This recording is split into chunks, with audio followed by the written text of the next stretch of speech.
Se eu creio na Trindade? Não, eu não creio na Trindade. Ponto. Por que você não crê? Em primeiro lugar, porque o termo não é bíblico, muito menos a concepção dessa ideia.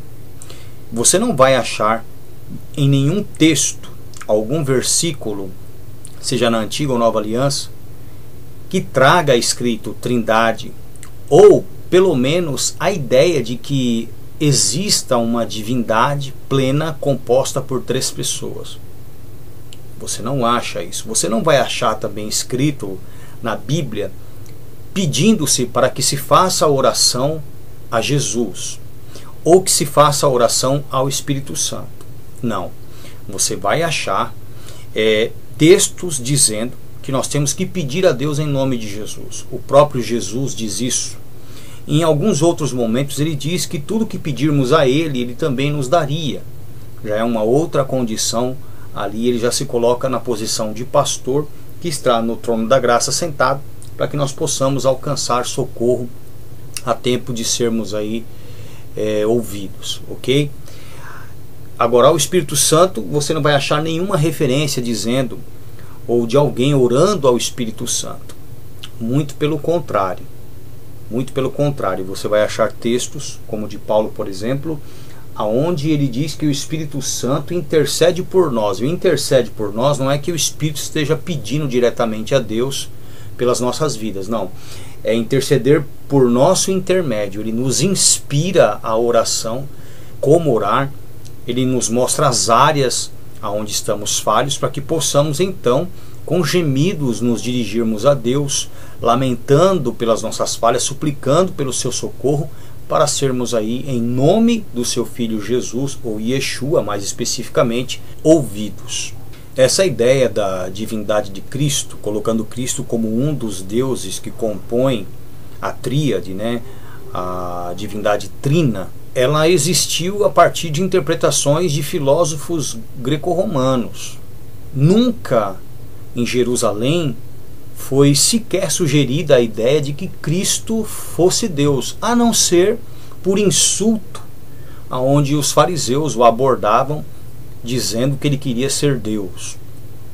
Doutra sorte, somente aí meados do fim do 3º século para início do 4º, que se teve essa ideia, mas foi uma ideia que não teve fundamento no credo judaico, o qual era o de Cristo e de seus apóstolos. Pelo contrário, Jesus era monoteísta, os apóstolos, todos eles eram monoteístas.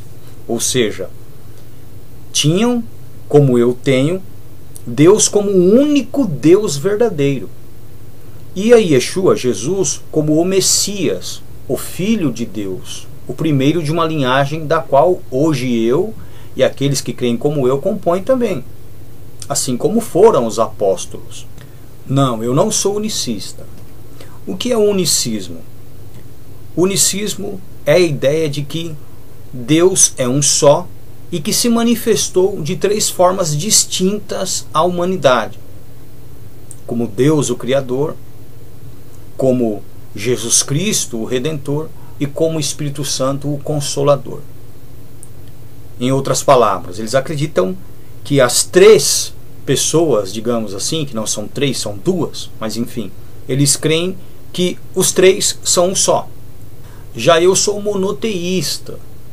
Eu creio que exista um único Deus verdadeiro e que Jesus Cristo, ou Yeshua, o Messias, como eu gosto de chamá-lo, é o seu Filho. Eu acredito que o Messias pré-existia em forma de Deus. O que é existir em forma de Deus? Como o Pai em natureza, mas não em divindade. Porque existir em forma é existir na natureza, no formato, e não detendo aí o título de divindade. Porque só existe um Deus. Jesus Cristo é filho deste Deus. O que as pessoas não entendem é o seguinte: o termo Deus não define a natureza, não tem nada a ver com a fisiologia. Deus é um título que só o Criador, o Pai, detém. Alguns se passaram por, dizem-se ser, todavia um único é, e esse é o Pai. O seu Filho, Jesus, ele recebeu de Deus a sua autoridade para remir a humanidade, o que não tem nada a ver com assumir o lugar, a posição, a divindade de Deus. Não, não é nada disso. Tanto é que a Bíblia deixa claro que Cristo está assentado à destra da majestade. A majestade plena nos céus é o Pai. Cristo é nossa majestade como filho do homem, porque ele vai se assentar no trono de Davi, seu pai, ou seja, daquele a quem ele descende humanamente falando, e reinará sobre a humanidade. Logo, sem dúvida alguma, eu acredito que Jesus Cristo pré-existia em forma de Deus e não sendo Deus, nem uma segunda ou terceira divindade, compondo uma tríade, mas que como filho desfrutava da mesma natureza, mas não tinha e não tem a mesma condição no que diz respeito à autoridade, ou seja, de deter o título de Deus. Porque se eu partir para a premissa de que Cristo é Deus, eu estarei dividindo o reino inteiro em dois, quando na verdade não é isso. Deus é a majestade plena e absoluta. Jesus Cristo, ele auxilia a Deus como aquele que é o herdeiro, aquele que assume, aquele que representa, aquele que tem a sua autoridade e não que detém a sua condição. Da mesma forma é a questão do Espírito Santo. O Espírito Santo não é uma segunda ou terceira pessoa da Trindade, como os trinitarianos afirmam. O Espírito Santo, na verdade, é a pessoa de Deus em nós, a presença de Deus em nós. Não tem como, você dizer que o Espírito Santo não é Deus, porque Jesus falou isso, que Deus é o Espírito. Paulo fala isso, que Deus é o Espírito. Ok? Em nenhum momento você vai encontrar algum relato, algum ensinamento, onde ensina-se ou dá-se a ideia de que devemos pedir ao Espírito Santo, orar ao Espírito Santo. Hoje a igreja, ela ora para 3 pessoas simultaneamente. Ora ao Espírito Santo, mais ao Espírito Santo do que ao próprio Deus. Ora e louva mais a Jesus do que ao Pai. Peraí, Jesus Cristo, ele é o mediador entre Deus e os homens. Jesus Cristo não veio para assumir o lugar de Deus na nossa vida. Pelo contrário, ele veio colocar Deus no lugar certo na nossa vida. Jesus Cristo é um representante de Deus. É um mediador, é aquele que media o relacionamento entre os homens e Deus, entre Deus e os homens. E hoje, é lógico, aqueles que têm crido, ele lhes envia o Espírito de Deus, para que os tais possam ter uma união plena com o Pai e com o Filho, e não para que sejam veneradores de uma tríade, de uma trindade, de uma tríplice divindade, ou uma divindade composta por 3 divindades. Cristo não é uma divindade menor, nem o Espírito Santo uma terceira divindade. Isso é totalmente antibíblico. Só que as pessoas se deixam levar por interpretações pessoais, e nenhum texto da Sagrada Escritura ele pode ser de particular interpretação. Pedro, inclusive, também fala que existem pessoas que distorcem não só as epístolas de Paulo, como também as outras epístolas, os outros textos bíblicos. E este é o perigo da igreja, a implantação de ideias que tomam forma e que tomam força e que assumem o lugar da verdade e passam a ser doutrinas. Por exemplo, eu ouvi um pastor da igreja adventista dizendo que tem 3 princípios básicos para que o indivíduo possa ser considerado cristão, e por isso a igreja dele se encaixa neste princípio. O primeiro é acreditar na Trindade, o segundo é acreditar que Jesus é Deus plenamente, que Jesus não fora criado, e o terceiro é sua concepção virginal. Querido, então eu não tenho nada a ver com esse cristianismo. Melhor dizendo, eu nem cristão sou, eu sou cristiano, porque cristão é aumentativo de Cristo. E eu sou seu servo, eu sou um cristiano, aquele que o segue. Em latim se escreve cristiano, em grego se escreve cristiano, em inglês Christians também significa cristiano, que não tem nada a ver com cristão. Cristão foi um erro horrível, terrível, porque cristão é o aumentativo de Cristo. E eu não sou superior, maior do que ele. Eu sou um cristiano, eu sigo ele que é maior do que eu. Tudo que estou afirmando tem textos bíblicos pelos quais eu me embaso. O fundamento do que eu estou dizendo é bíblico. De que Cristo não é Deus, de que Cristo é o Filho de Deus, de que Cristo segundo a carne é filho de Davi, filho de José, de que Jesus Cristo é o Messias, o enviado por Deus para servir de sacrifício. Ele foi entregue por Deus em sacrifício para remir a humanidade. De que o Espírito Santo é o próprio Deus em nós, ou seja, é o Espírito de Deus em nós. É a presença de Deus em nós que nos capacita a subjugar a natureza, né? A natureza do crente, para que o próprio possa vencer o pecado, a natureza em que ele habita. Sem o Espírito Santo, o indivíduo não consegue vencer o pecado, ele não consegue ser santo, ele não consegue atingir a natureza de alguém que será escolhido. Então, o indivíduo recebe o Espírito Santo para que ele possa ter força. O Espírito Santo vai ensiná-lo, vai direcioná-lo, vai guiá-lo, né, na vontade de Deus, vai fortalecê-lo para que ele subjugue a natureza. Tudo que eu estou dizendo aqui para você, eu tenho embasamento bíblico de que existe um único Deus. Tem declarações do próprio Cristo, de Paulo dizendo isso, de João inclusive falando que a doutrina do anticristo é não aceitar que Jesus Cristo veio humano, veio 100% homem. Que a doutrina do anticristo, ela nega isso, que Jesus veio em carne. Só que as pessoas, elas não se atentam a essas coisas, elas dão mais valor, depositam mais fé, dão mais crédito a doutrinas de homens que ganham mídia por conta da sua eloquência, por conta de seu status, de seu respeito, de seus sinais, e seguem mais o que esses homens ensinam, suas doutrinas, seus ensinamentos, do que aquilo que a Bíblia diz. E eu tenho que ter a minha fé fundamentada sobre o que a palavra de Deus diz, e não sobre a palavra do homem. Seja Deus verdadeiro e todo homem mentiroso, já dizia o apóstolo Paulo. Vamos partir agora para a Bíblia, para vermos de onde eles tiraram a ideia de que Cristo compõe uma trindade, ou a ideia da trindade. Beleza? Lembrando que aqui eu não estou só combatendo a trindade, eu também combato a unicidade.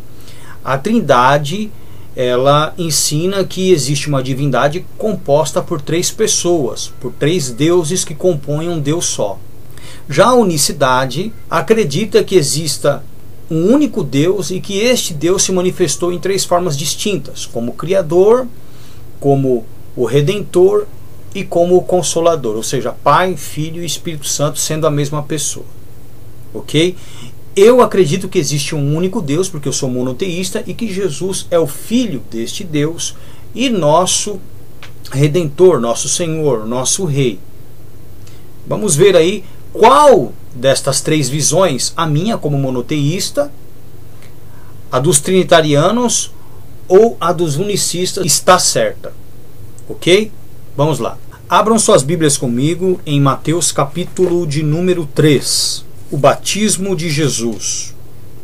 A partir do versículo de número 13. Diz assim: Então veio Jesus da Galileia ter com João junto do Jordão para ser por ele batizado. Mas João opunha-se-lhe dizendo: Eu careço de ser batizado por ti, e vens tu a mim? Jesus, porém, respondendo, disse-lhe: Deixa por agora, porque assim nos convém cumprir toda a Escritura. Então ele o permitiu. E tendo Jesus sido batizado, saiu logo da água, e eis que se lhe abriram os céus, e viu o Espírito de Deus descendo como pomba e vindo sobre ele.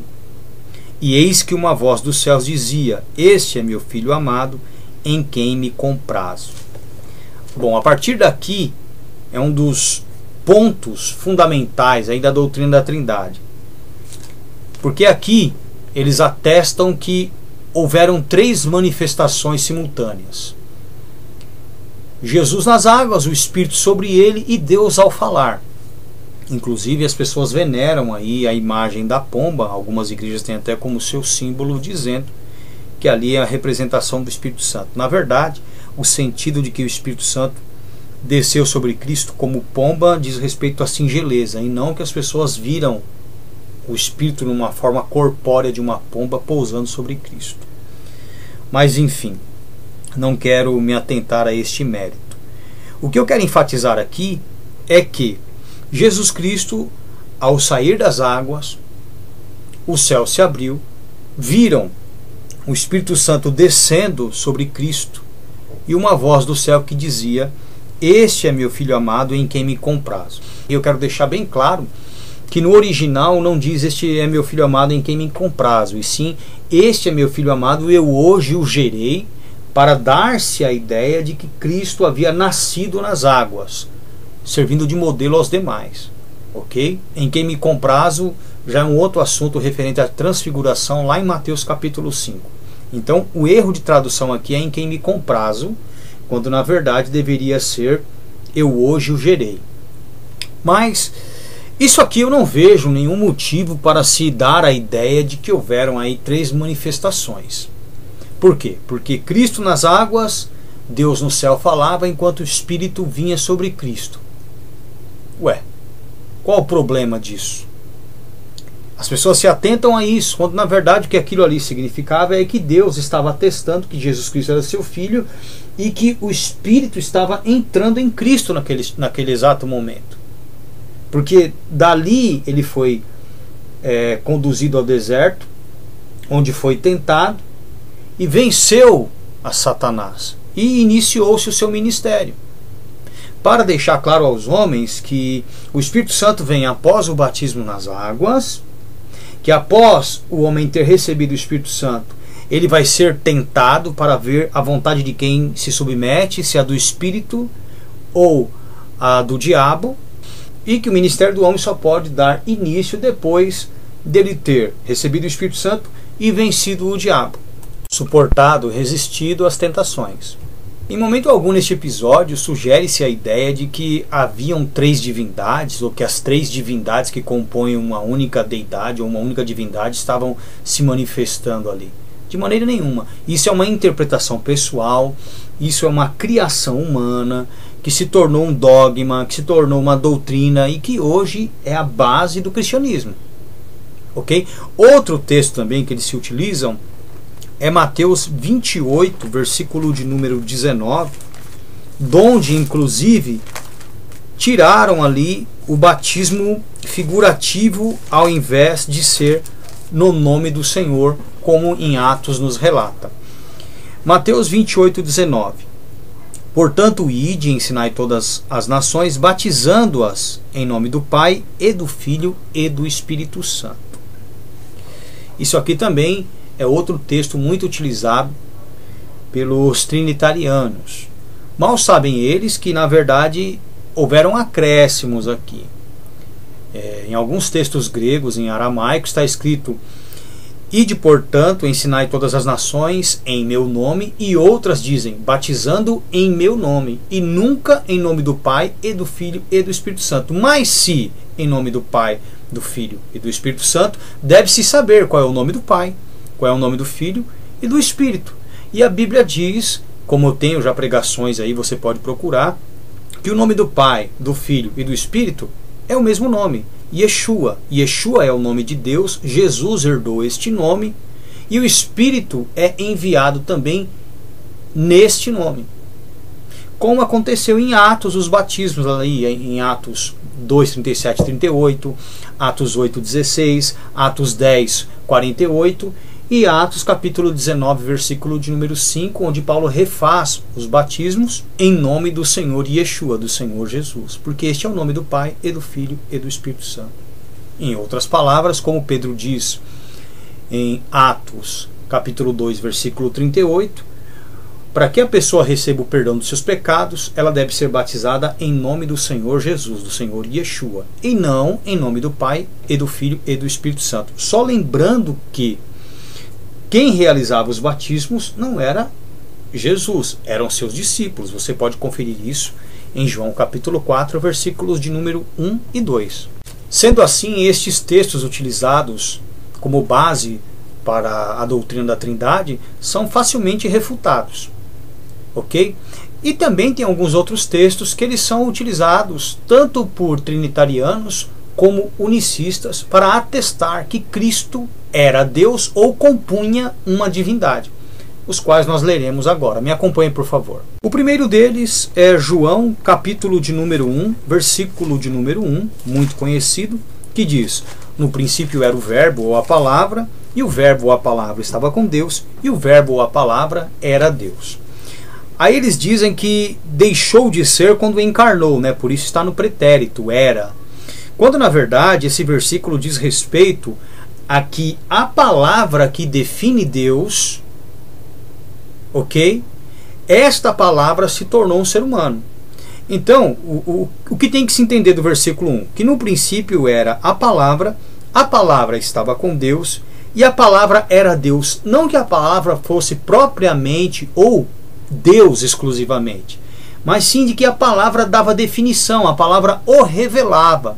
Então essa palavra que revelava a Deus, no versículo 14 diz: e a palavra, o verbo, se fez carne, ou seja, se tornou um ser humano, e habitou, firmou habitação, tabernaculou entre nós, e vimos a sua glória como a glória do unigênito do Pai, cheio de graça e de verdade. Então a palavra que revela Deus, que define Deus, que manifesta Deus, ela em Cristo se encarnou ou assumiu a sua forma em Cristo. Quando você olhava para Jesus, você via Deus, porque a palavra que definia Deus, ela era expressa no comportamento, nas atitudes de Cristo, como deve ser também em qualquer um de nós. O verbo tem que se fazer carne em mim e em você também, para que possamos dar testemunho da imagem de Deus através do nosso comportamento, da nossa postura.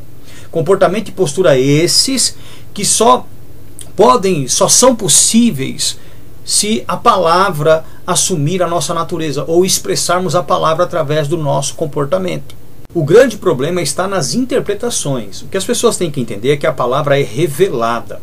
Para eu tirar a ideia de um ponto, eu tenho que analisar todos os outros, para que haja um entendimento universal. A Bíblia não é de particular interpretação. Ela é revelada, e a revelação ela é plena. Então você tem que ir desde lá de Gênesis até Apocalipse, analisando tudo para que você tenha ideia, para que você compreenda a revelação. Ok? E olha só, outro texto que eles se utilizam muito, na verdade, um versículo que eles usam isoladamente, é João capítulo 10, versículo de número 30, que diz assim: eu e o Pai somos um. O problema aqui é que um, em hebraico, errad, significa unidade, e não Yahid, que significa exclusivamente um. A mesma coisa no grego. No grego é em harmonia ou unidade. Então aqui nesse versículo de número 30 do capítulo 10 de João, Jesus Cristo estava dizendo que ele e o Pai agiam em unidade, ou eles estavam unidos, e não em que Cristo fosse o próprio Deus, como eles sugerem, como eles interpretam. Vamos ler todo o contexto, para você entender. Leia desde o versículo de número 27. Jesus disse: as minhas ovelhas ouvem a minha voz, e eu as conheço, e elas me seguem. Dou-lhes a vida eterna, e nunca hão de perecer, e ninguém as arrebatará das minhas mãos. Meu Pai, que mas deu, é maior do que todos. Então Cristo estava dizendo, afirmando que o Pai era maior, não só maior do que ele, mas do que todos, certo? E ninguém pode arrebatá-las do meu Pai. 30. Eu e o Pai somos um. Os judeus pegaram então outra vez em pedras para o apedrejarem. E respondendo-lhes Jesus, disse: tenho-vos mostrado muitas outras obras procedentes de meu Pai. Por qual dessas obras me apedrejais? Os judeus responderam, dizendo: não te apedrejamos por alguma obra boa, mas pela blasfêmia, porque sendo tu homem, te fazes Deus a ti mesmo. Respondeu Jesus: não está escrito na vossa lei, eu disse, sois deuses? Pois se ele chamou deuses àqueles a quem a palavra de Deus foi dirigida, e a escritura não pode ser anulada, àquele a quem o Pai santificou e enviou ao mundo, vós dizeis blasfemas, porque disse, sou filho de Deus. Então Jesus Cristo em nenhum momento falou que ele era Deus. Ele disse que ele era filho de Deus. Os judeus é que estavam querendo equipará-lo ou interpretando que assim ele dissera por conta da sua ação, do seu comportamento. Por quê? Existe um salmo, e neste salmo, que é o Salmo capítulo de número 82, versículo 6 especificamente, diz isso. Deus diz ao povo que o ouvia, a quem ele deu a sua palavra, aqueles que receberam a sua palavra: vós sois deuses. E ali Elohim é no mesmo sentido de Moisés lá no Velho Testamento, em Êxodo. Tu serás Deus entre o povo e Arão será o teu profeta. Ali a palavra Elohim significa enviado, mensageiro de, porta-voz de, e não no sentido literal de que fosse uma divindade. Cristo usou o mesmo termo aqui que foi aplicado a Moisés, referindo-se a si e aos demais, os que crescem. Mas ele deixa bem claro que ele é filho de, e não que ele fosse o próprio Deus, como eles estavam atestando e como os crentes hoje atestam. Porque se Cristo dissesse que ele era Deus, ele estaria cometendo uma blasfêmia. Por quê? Porque a visão judaica ela é monoteísta e não politeísta, não é trinitariana e muito menos unicista. É monoteísta. Cristo era monoteísta, ele cria em um único Deus. Os apóstolos eram monoteístas, eles criam em um único Deus, o Pai de Jesus. E que Jesus era o seu representante, o seu Messias, o seu ungido, o seu Filho, aquele que veio para servir de sacrifício pelos pecados da humanidade. Não é difícil de entender isso quando se lê o antes e o depois dos versículos que eles se utilizam de forma isolada. Se você lê todo o contexto, você compreende facilmente. Você quer ver um outro texto que eles distorcem criminosamente? É João capítulo de número 14, a partir do versículo de número 6, onde Cristo diz: eu sou o caminho, a verdade e a vida, e ninguém vem ao Pai senão por mim. Por quê? O Pai estava em Cristo. Então era impossível chegar a Deus senão por intermédio dele. Versículo 7. Se vós me conhecesseis a mim, também conheceríeis a meu Pai, e já desde agora o conheceis e o tendes visto. Como é que nós víamos Deus? Através do comportamento de Cristo, porque Cristo tinha o Espírito Santo de Deus, a palavra era o comportamento de Jesus. Jesus se comportava de acordo com a palavra de Deus, então ele expressava Deus. Quem via Jesus, via Deus pelo seu comportamento. Versículo 8. Disse-lhe Felipe: Senhor, mostra-nos o Pai, o que nos basta. Respondeu-lhe Jesus: estou há tanto tempo convosco que não me tendes conhecido, Filipe? Aí daqui eles tiram a ideia de que é Jesus falando como Deus. Quem vê a mim, vê o Pai. Como dizes tu, mostra-nos o Pai? Não crês tu que eu estou no Pai e que o Pai está em mim? As palavras que eu vos digo não as digo de mim mesmo, mas o Pai que está em mim é quem faz as obras. Crede-me que estou no Pai e o Pai em mim. Crede ao menos por causa das mesmas obras. Na verdade vos digo que aquele que crê em mim também fará as obras que eu faço, ou seja, as obras que expressam Deus, e as fará maiores do que estas, porque eu vou para o meu Pai. Ou seja, Deus pelo Espírito estava em Cristo. Por conta de que Cristo praticasse a palavra, ele expressava Deus. Quem olhava para Jesus via Deus, enxergava Deus através do seu comportamento, das suas obras, como Cristo acabou de explicar. Inclusive ele disse que a partir do momento que crescemos, ele disse até especificamente ali aos apóstolos, que crendo eles fariam sinais maiores, ou seja, que dariam maior identificação de que Deus estava ali neles, de que olhando para eles conheceríamos, ou alguém conheceria Deus.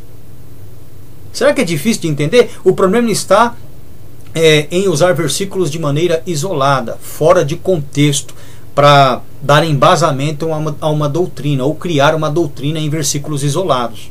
Até porque se a intenção de Cristo em João 10,30, onde ele diz, eu e o Pai somos um, fosse a de ensinar à humanidade, de provar para a humanidade que ele e o Pai são a mesma pessoa, se essa fosse a intenção de Cristo, ele nunca teria dito isso aqui, em João capítulo de número 17, a partir do versículo de número 20.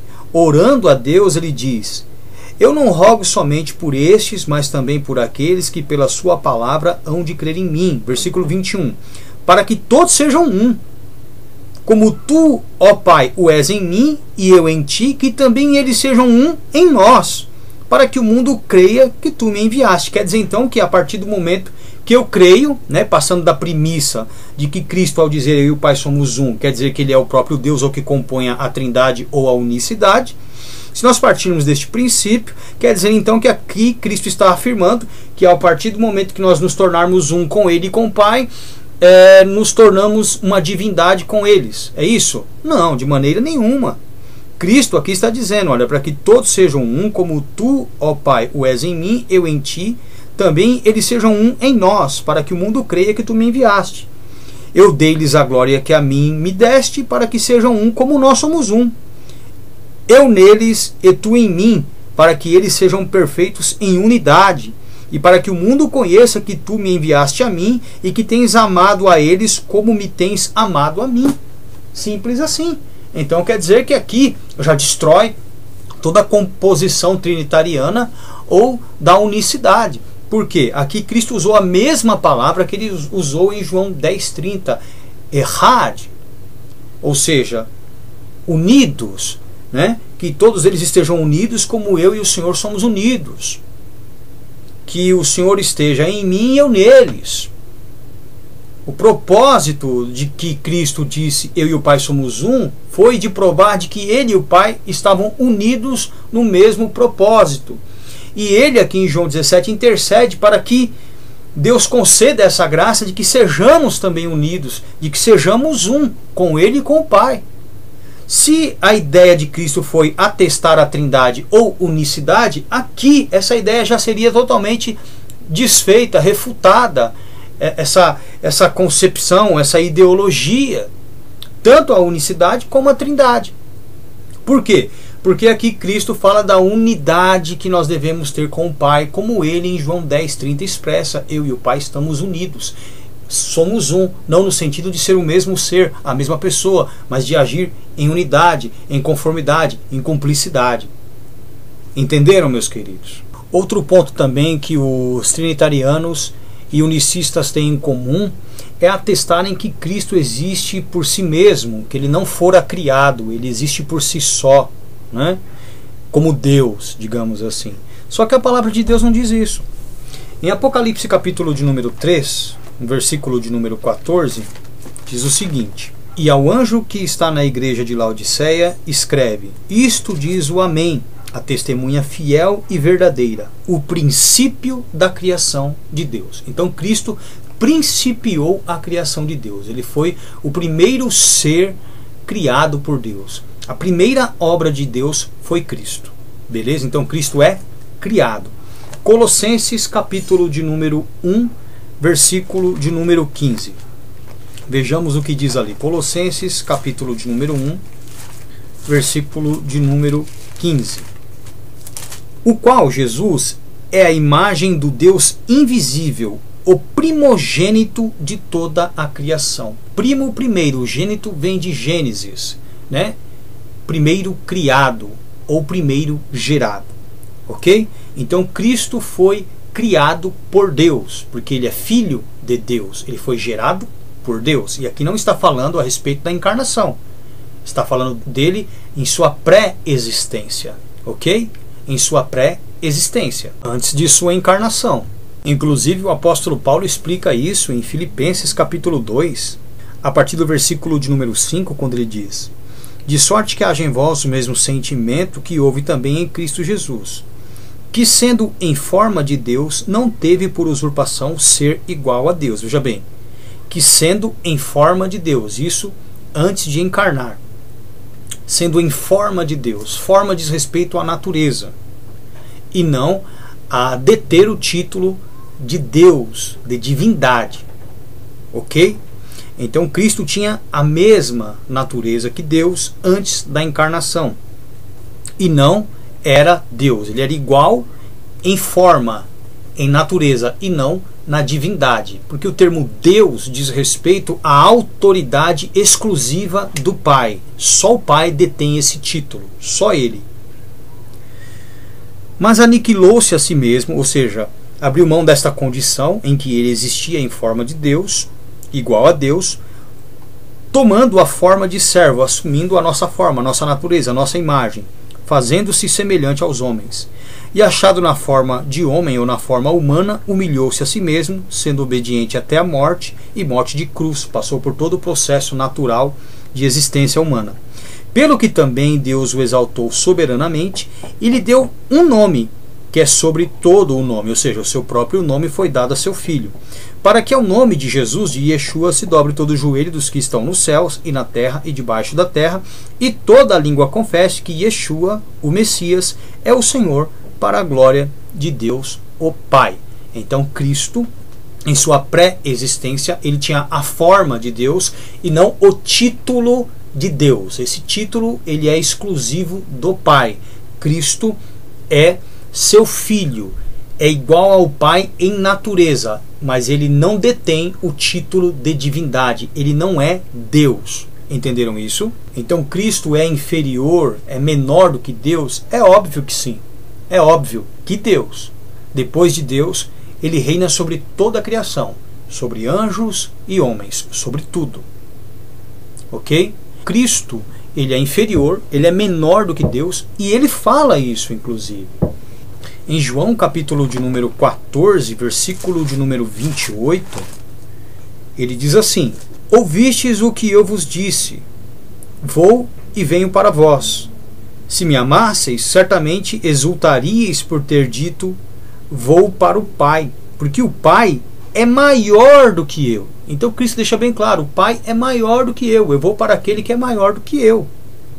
Eu não sei qual é o problema das pessoas lidarem com isso. É como se ser inferior a Deus fosse uma heresia, e seria inferiorizar Cristo, reduzi-lo. Não, na verdade, Cristo ser inferior ou menor que Deus e acima de toda a criação, coloca ele debaixo da autoridade direta, ou seja, ele, depois de Deus, quem manda é ele. Se Cristo tivesse poder por si só, ou se ele e o Pai tivessem o mesmo poder, ele nunca teria dito em Mateus 28, 18, agora, depois da ressurreição, é-me dado todo o poder no céu e na terra. Se ele tem o mesmo poder que Deus, por que ele diria isso? E ainda foi após a ressurreição, ele já estava glorificado e ele disse, agora é-me dado todo o poder no céu e na terra. Quem foi que lhe deu esse poder? Quem lhe conferiu essa autoridade, esse poder? É óbvio que foi o Pai. O Pai a quem ele disse lá em João 14, 28, que era maior do que ele. Inclusive Cristo confessa lá em João capítulo 5, a partir do versículo de número 30, que ele de si mesmo não podia fazer coisa alguma. Como ele ouvia, assim ele julgava. Olha só, João 5,30.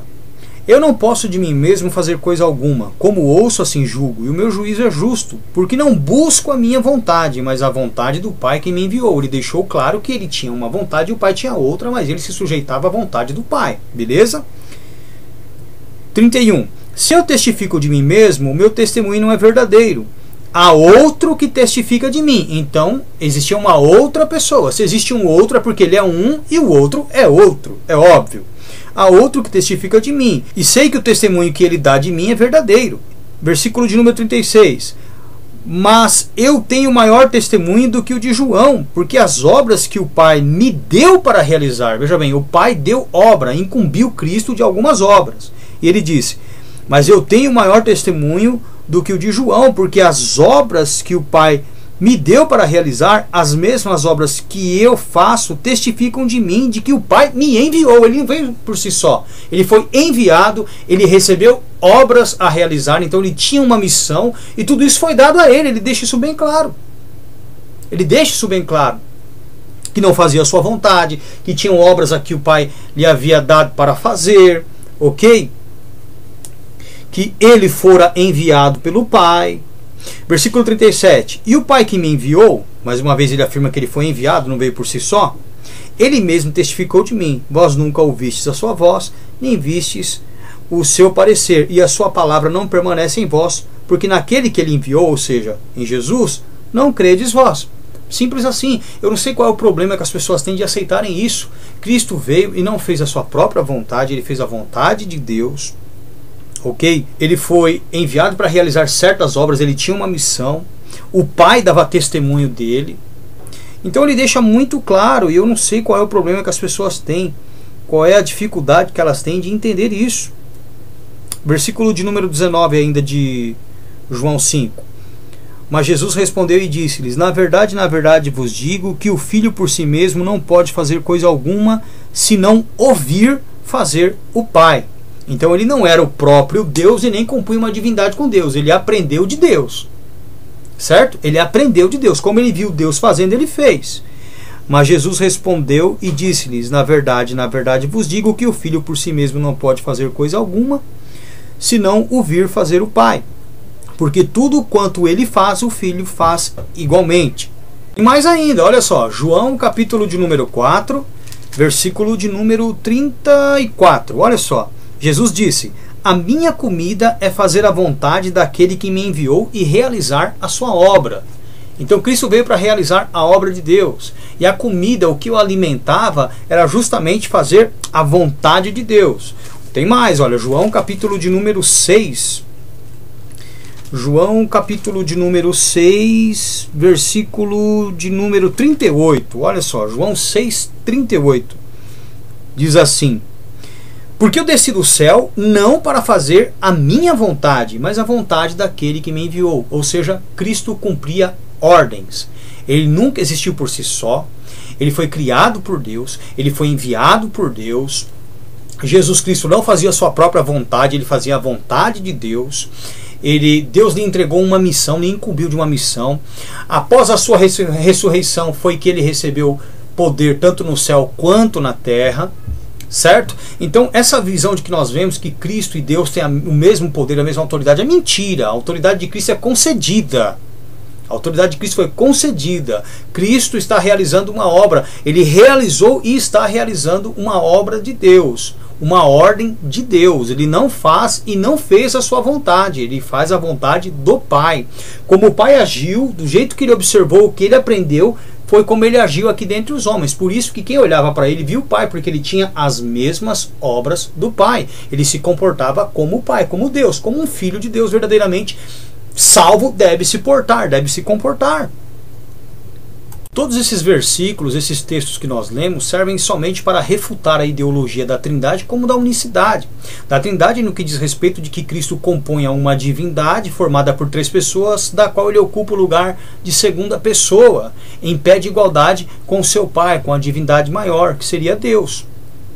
E a unicidade no que diz respeito a que Cristo, o Pai e o Espírito fossem um único ser que se manifestou em três pessoas, em três formas distintas, ou em três maneiras diferentes.